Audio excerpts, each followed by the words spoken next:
Hey, Key Bros, what do you say? What do you know? This is the Keeper coming at you from the man cave. Well, my friend Tommy's still sleeping. He's hot. He's sleeping up in his room. But today's episode is keyboard rig madness, I guess you can call it. Um, well, I've been having some problems with the rig, which is I don't like having stuff go wrong because being electronics tech and everything, I always like everything to be flawless. But I've been trying to make a Roland VR09 work within my rig, mainly for the fact that I've been wanting to keep one of my Krome EXs at home all the time because I just love playing with this thing. Well, I can't do it. I just can't do it because this VR09 is making me crazy. And I was going to remove it from the rig, but my friend Tommy talked me into giving it one last try because he had a volume pedal he thought might cure the problems. Well, it's an expression pedal, ring tip sleeve. But anyway, it didn't. And volume all over the place, all over the place. I'd be playing it, and the volume would just go up on its own, or the volume would go down on its own, and it's just being a two-handed keyboard player. I need everything to be pretty constant because I'm playing piano and doing something here, and I'm always doing two keyboards at one time. So I can't have any distractions. But okay, here's what's going on. I officially can't even talk today. It's official that the VR09 is now out of the rig. Matter of fact, it's in a case and stored underneath a workbench in the garage. That keyboard's now up for sale. I can't use it. All right, I am bringing back my other Krome EX. This is the 73, and I have it set up for organ and everything. I never changed programs in it, and I'm gonna write a couple new programs that I was using on the VR09, so I'm gonna write those combis here. All right, so that's going back in. To top all that off, I was using a mixer that I bought like 16, 17 years ago, and it's giving me problems. I'm gonna have to take it apart and clean the pots in it. But I'll tell you what. A couple other things.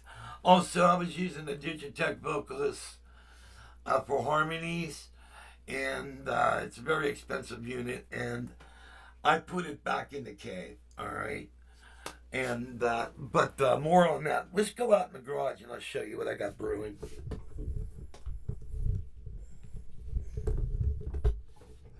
I'm just going to carry all this out here, and just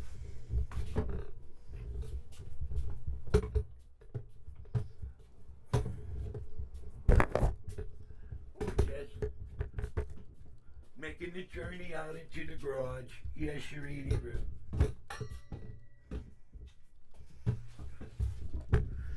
Okay.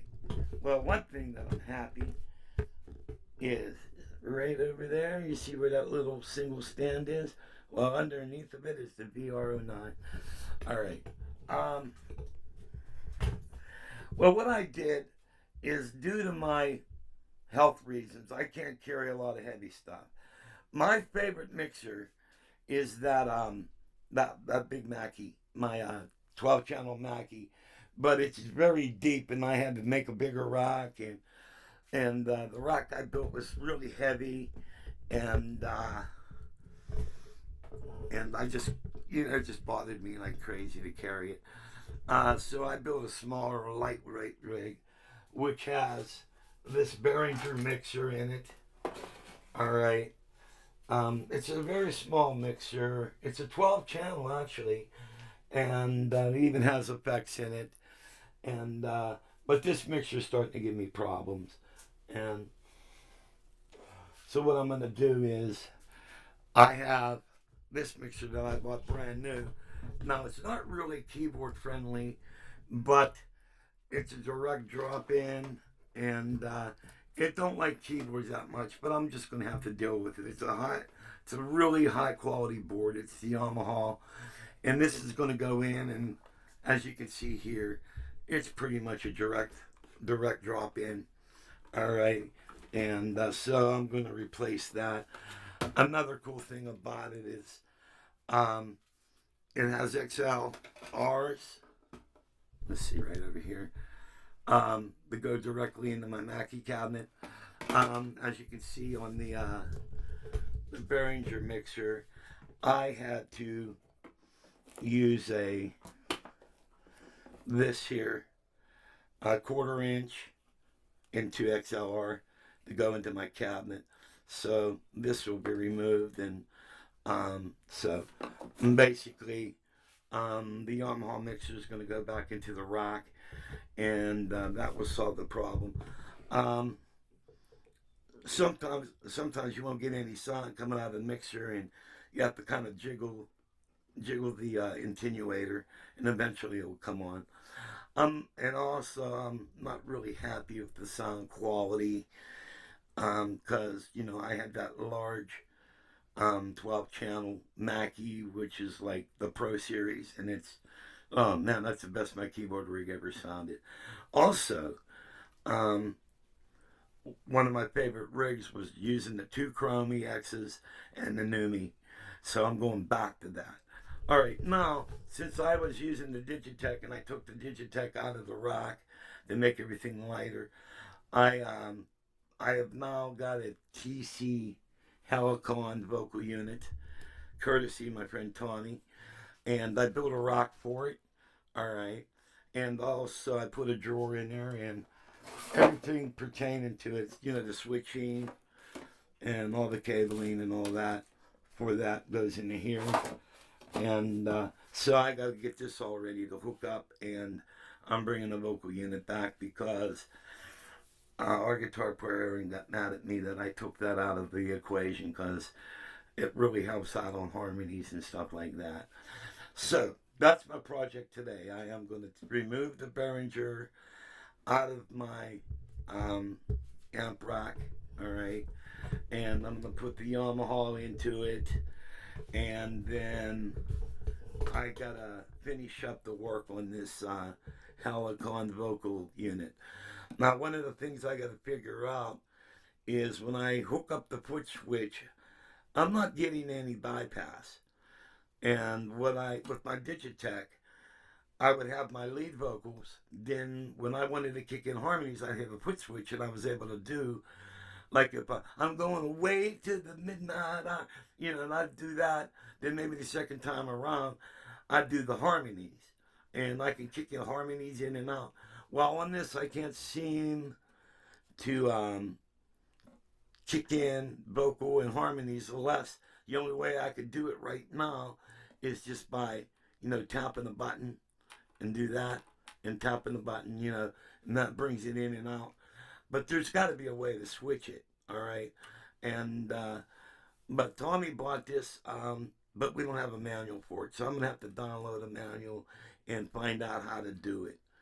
What I might have to do is I might have to maybe process a lead vocal, all right, and then put it like in front and behind the harmony program. And so I can just hit up. That would be like lead vocal, then hit back, and that'd be harmony. And but that's going to be kind of a pain in the ass, but I'll eventually figure this out. Then also I'm going to have to do the wiring, because we need to have the come out of this. I got to send a send to the PA. Then I also have to send a send into the mixer, so I can monitor it through my keyboard rig. All right, and so that's what I got to do with the keyboard rig, and hopefully after I do all this shit, all this stuff, I'll have my keyboard rig up to where I'm pretty happy with it. All All right. Another thing I'm going to do is I'm going to put a row of LED lights underneath here to light this up a little bit so I can see it better. And then I'll do something like I have, like I made this thing here. All right. This is just a bar of LED lights. Okay. And what they do is you just take this, you plug this in here, and this just Velcros right here. And then I have overhead lighting. And what I'm going to do is I'm going to tap on the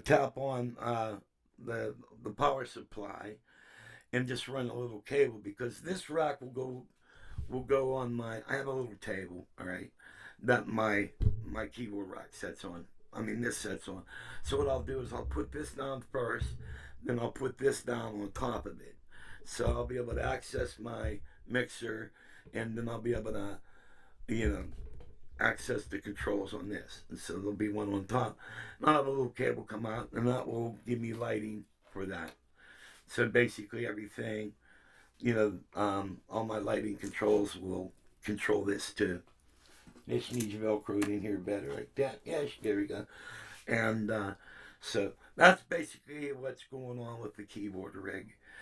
I'm always been one for organization, and they have problems with the keyboard rig. It's like a mechanic's car breaking down. It makes me nuts, because I always preach organization and